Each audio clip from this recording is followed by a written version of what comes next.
நீங்க வண்டி ஓட்டி வந்தீங்களா? எங்க ஹஸ்பண்ட் ஓட்டிட்டு வந்தாரு. எந்த வண்டி? கேட்டா ஸ்டேஷன் தானே வா நான் வரேன்றா. எந்த வண்டி? உள்ள எடுத்துட்டு போயிருக்காங்க. ஏன் வண்டி?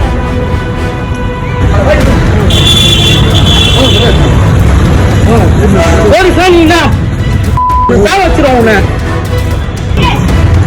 நீ போய் என்ன பண்ணா அதெல்லாம் அப்படி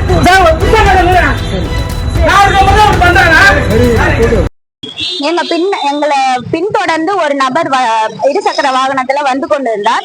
அவர் எங்களை தொடர்ந்து ஹார்ன் அடித்து டீ செய்வது போல ஒலி எழுப்பி கொண்டே வந்தார். நானும் என் கணவரும் அவர் என்ன பண்றாரு அப்படின்றத திரும்பி பார்க்கும்போது என் கணவர் வண்டியோட கண்ணாடியில பாக்குறாரு. நான் அவரை திரும்பி பாக்குறேன். என்ன இப்படி ஹார்ன் அடிக்கிறாரு அப்படின்னு திரும்பி பார்க்கும்போது அவர் என்னை பார்த்து ஆபாசமாக செய்கை செய்தார். முத்தம் கொடுப்பது போல வாயை ஒரு மாதிரி குவித்த மாதிரி முத்தம் கொடுப்பது போல் செய்தார். இதனால் என் கணவர் அவரை கண்டித்து கேட்ட போது, ஆமா நான் அப்படிதான் பண்ணுவேன், நீ என்ன பண்றியோ பண்ணிக்கோனால என்ன செய்ய முடியுமோ செய் அப்படின்னு சொன்னாரு. அப்படி சொன்னதுனால என் கணவர் உடனடியா 100க்கு கால் செய்து அவசர உதவி என்னை அழைத்து அவர்களிடத்தில் புகாரை அளித்தார். அதையும் அந்த நபர் பார்த்து கொண்டுதான் வந்தார். மேலும் நாங்கள் வாங்க P2 போலீஸ் ஸ்டேஷனுக்கு போகலாம் என்று அழைத்த போது வா போலாம், உன்னால என்ன பண்ண முடியும் அப்படின்னு கேட்டுட்டு அவரும் எங்க கூடவே P2 போலீஸ் காவல் நிலையத்தை நோக்கி வந்து கொண்டிருந்தார். P2 காவல் நிலையத்தை நெருங்கும் போது வண்டியை வேகமாக எடுத்து தப்பிக்க முயன்றார். இதனால் என் கணவர் அவர்கள் வண்டியை நிறுத்திவிட்டு அவரை பிடித்து அழைத்து காவல் நிலையத்துக்கு கொண்டு வந்தார். அப்படி கொண்டு வரும்போது உள்ளே அவரை அழைத்து செல்லும் போதுதான் மற்ற காவலர்கள் கூறினார்கள், அவரும் இந்த P2 காவல் நிலையத்தை சேர்ந்த ஒரு காவலர் என்பது. அவர் பெயர் வந்து தினேஷ்.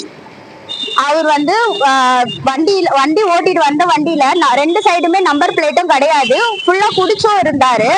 ஒரு பொதுமக்களை பாதுகாக்கக்கூடிய ஒரு காவலரே பொதுமக்களை இந்த மாதிரி பண்ணும் போது நான் இது எந்த விதத்துல அவங்க இப்படி நடந்துக்கிறாங்கன்றது தெரியல.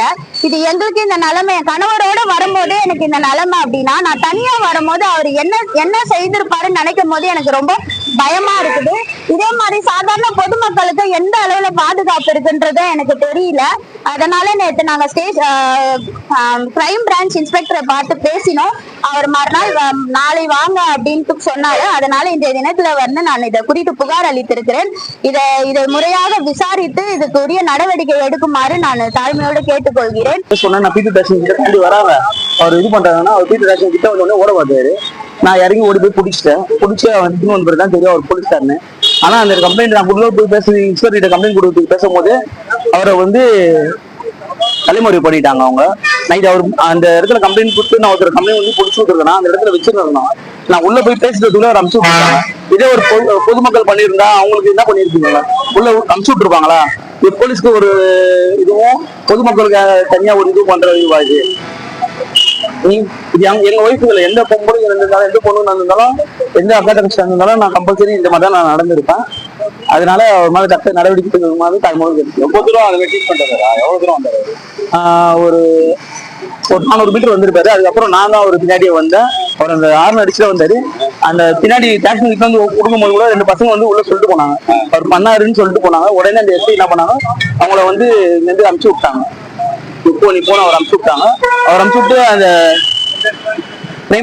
அந்த போலீஸ்காரை வந்து உள்ள கூட்டு போயிட்டாங்க. உள்ள கூட்டு போன உடனே இன்ஸ்பெக்டர் ரூம் கிட்ட போயிட்டு அவரை உடனே அனுப்பிச்சு விட்டாங்க. அதுக்கு எங்களுக்கு எந்த இதுவும் ரெஸ்பான்ஸும் சரியா இல்லை. எனக்கு புகார் எழுதி பிளே ஸ்டோர் மற்றும் ஆப் ஸ்டோரில் இருந்து பாலிமர் செயலியை QR கோடு மூலம் பதிவிறக்கம் செய்யுங்கள். செய்திகளை உடனுக்குடன் பெறுங்கள்.